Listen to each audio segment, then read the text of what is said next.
little gift for them. But one thing that was sort of in the way was the fact that, you know, like you have wireless, but then once you go a certain distance, you lose connectivity, right? Because that radio frequency can't get so far. So I called up our friends at Sans Fil, who are wonderfully supplying us with wireless internet right now, and they told me about something really cool. Right now, as I speak, there's something called WiMAX, which is the future of wireless internet technology. And the reason why it's so cool is because you don't have to be in a certain range of a wireless router. It actually blankets the city, and it blankets another city like New York and Berlin and Vancouver and Toronto. These big cities are basically covered with wireless access.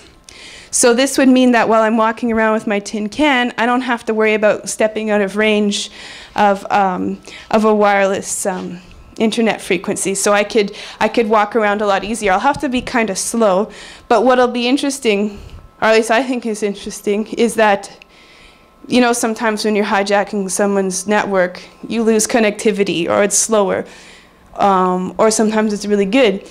And that's going to be determined by where I'm standing or walking. right. That's going to be determined by where I'm sitting or standing or how I have the antenna positioned.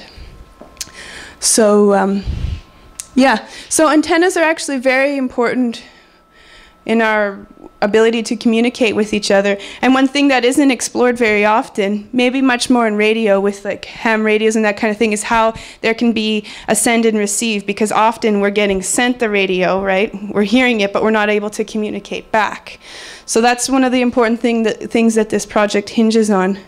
And I learned that this really nice woman that back in the day when I went to high school, she's now the one of the producers at Canada's shortwave radio station, which happens to be here in Montreal. And we were talking about antennas and how they're important culturally, because you have people who migrate and who are in Montreal now, and they don't necessarily have a way of really learning what's going on a local level, because internet isn't necessarily that accessible there. But through shortwave radio, they're able to hear what's going on in their little remote town in wherever they might be.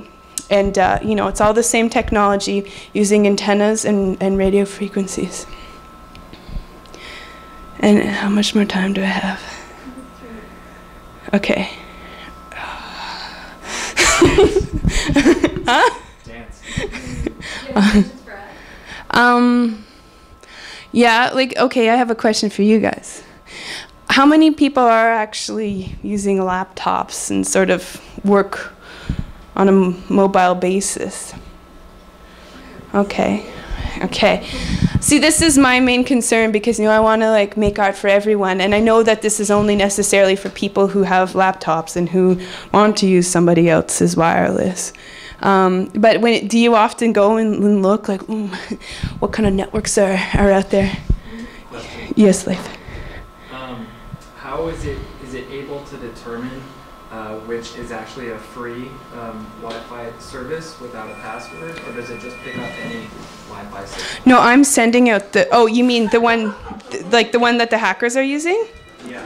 Oh, it just picks up any of them. But I mean, if you had like some little PDA running a little Python script saying like, okay, this one's free, this one's not, then it could go a little bit further. This is just super low tech. It's like, you know, it's just a can with a wire.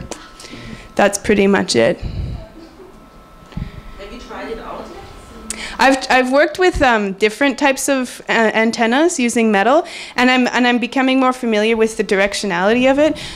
Say for instance, we're on the 3rd floor, and our studio's on the 1st floor, and at the corner, you know, if you put a bit of metal on one side and sort of turn it, you can intercept the, you can make the radio frequencies directional. So instead of it going everywhere, it just goes in one direction. So I'm still in the experimentation stage with that. Hopefully it's not just a big dream.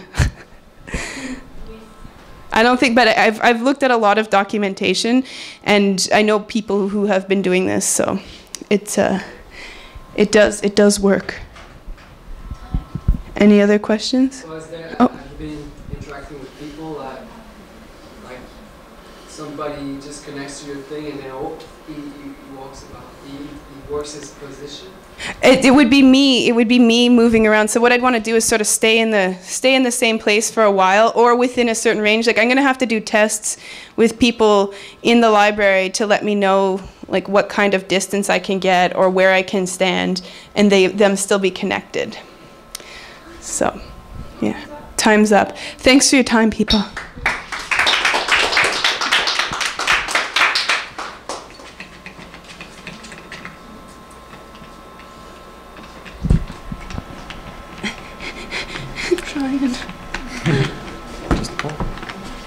Do you need sound?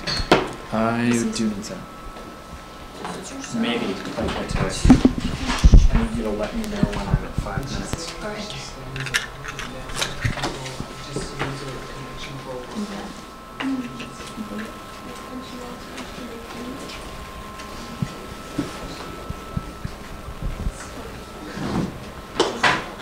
So yeah, how long do you stand around, like, for people to... How long will I stand around? Probably like, you know, a few hours. It's going to be like early October. Yeah. How do you make them use the website? Well, actually, you know how when you connect to something, you're indirected to their login Check, page? 1, 2. Well, it's a software that they've created that sort of takes, like, directs you Oh, yeah. to a certain page, so that's what I've been using. Yeah. Check, check. How do you have the power? Like a mobile power, and also have the DBS going on. Well, I'll be using this VMAX thing, so yeah, it'll just, like, instantly going. So I move around. grabbing a signal from the I project my voice pretty well. Yeah.